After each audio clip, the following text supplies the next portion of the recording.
नमस्कार दोस्तों, good evening. ये हैं कुछ बायो कॉम्बिनेशन नंबर्स जिनको आप हमेशा अपने घर में रख सकते हैं, जो बहुत ही कॉमन है। एक है बायो कॉम्बिनेशन नंबर 6, कफ, कोल्ड, केटरा, सर्दी, खांसी, जुकाम, हल्का बुखार, गले में खराश, हल्का सर दर्द, सब में ये इस्तेमाल कर सकते हैं। और दूसरा बायो कॉम्बिनेशन नंबर 11, किसी भी प्रकार का बुखार हो तो आप इसका इस्तेमाल कर सकते हैं।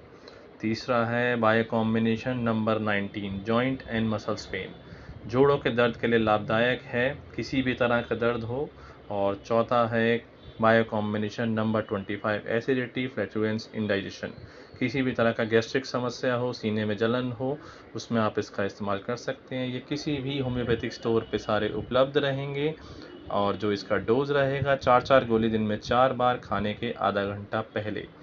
अधिक जानकारी के लिए संपर्क करें। धन्यवाद।